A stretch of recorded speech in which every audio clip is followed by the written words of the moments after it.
Código de Processo Penal. Capítulo 3º. Do interrogatório do acusado. Artigo 185. O acusado que comparecer perante a autoridade judiciária, no curso do processo penal, será qualificado e interrogado na presença de seu defensor, constituído ou nomeado. Parágrafo 1º. O interrogatório do réu preso será realizado, em sala própria, no estabelecimento em que estiver recolhido, desde que estejam garantidas a segurança do juiz, do membro do Ministério Público e dos auxiliares, bem como a presença do defensor e a publicidade do ato. Parágrafo 2º. Excepcionalmente, o juiz, por decisão fundamentada, de ofício ou a requerimento das partes, poderá realizar o interrogatório do réu preso por sistema de videoconferência ou outro recurso tecnológico de transmissão de sons e imagens em tempo real, desde que a medida seja necessária para atender a uma das seguintes finalidades. Primeiro,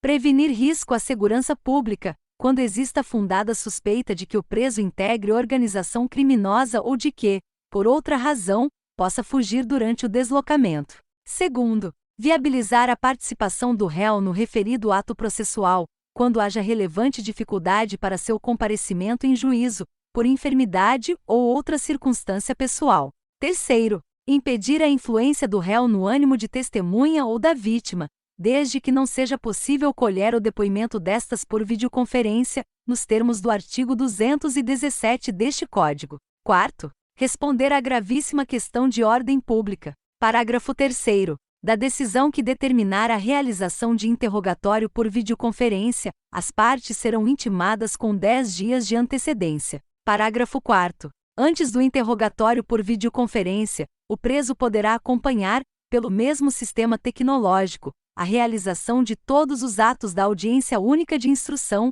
e julgamento de que tratam os artigos 400, 411 e 531 deste Código. Parágrafo 5º. Em qualquer modalidade de interrogatório, o juiz garantirá ao réu o direito de entrevista prévia e reservada com o seu defensor e, se realizado por videoconferência, fica também garantido o acesso a canais telefônicos reservados para comunicação entre o defensor que esteja no presídio e o advogado presente na sala de audiência do fórum, e entre este e o preso. Parágrafo 6º. A sala reservada no estabelecimento prisional para a realização de atos processuais por sistema de videoconferência será fiscalizada pelos corregedores e pelo juiz de cada causa, como também pelo Ministério Público e pela Ordem dos Advogados do Brasil. Parágrafo 7º. Será requisitada a apresentação do réu preso em juízo nas hipóteses em que o interrogatório não se realizar na forma prevista nos parágrafos 1º e 2º deste artigo.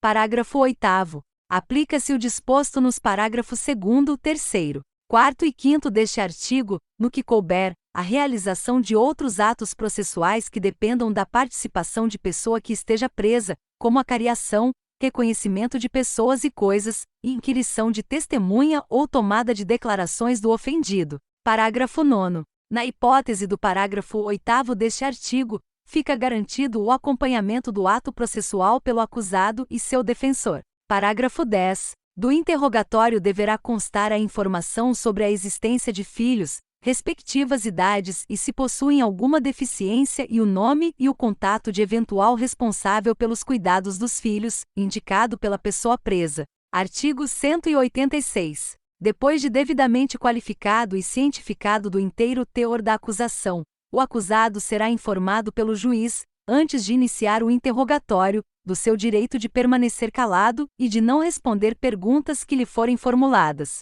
Parágrafo único. O silêncio, que não importará em confissão, não poderá ser interpretado em prejuízo da defesa. Artigo 187. O interrogatório será constituído de duas partes, sobre a pessoa do acusado e sobre os fatos. Parágrafo 1º. Na primeira parte, o interrogando será perguntado sobre a residência, meios de vida ou profissão, oportunidades sociais, lugar onde exerce a sua atividade, vida pregressa, notadamente se foi preso ou processado alguma vez e, em caso afirmativo, qual o juízo do processo, se houve suspensão condicional ou condenação, qual a pena imposta, se a cumpriu e outros dados familiares e sociais. Parágrafo 2º. Na segunda parte será perguntado sobre: primeiro, ser verdadeira a acusação que lhe é feita. Segundo, Não sendo verdadeira a acusação, se tem algum motivo particular a que atribuí-la, se conhece a pessoa ou pessoas a quem deva ser imputada a prática do crime, e quais sejam, e se com elas esteve antes da prática da infração ou depois dela. Terceiro, onde estava ao tempo em que foi cometida a infração e se teve notícia desta.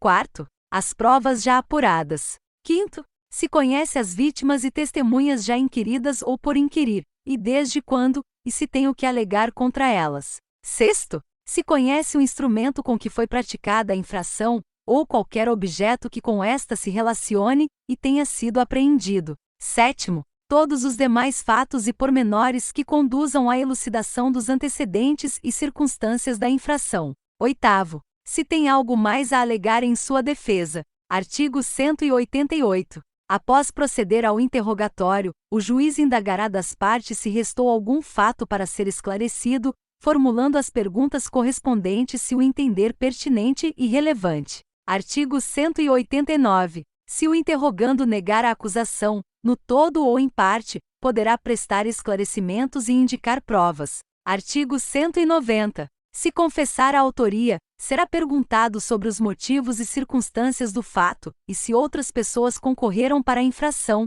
e quais sejam. Artigo 191. Havendo mais de um acusado, serão interrogados separadamente.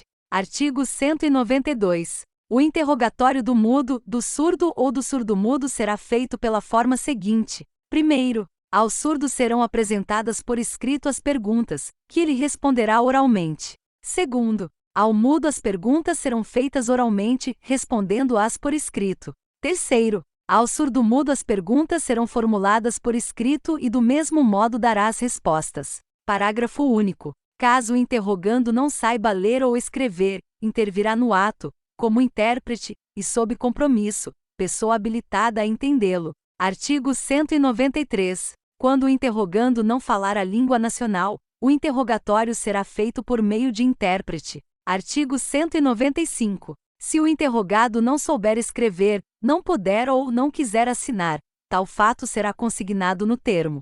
Artigo 196. A todo tempo o juiz poderá proceder a novo interrogatório de ofício ou a pedido fundamentado de qualquer das partes.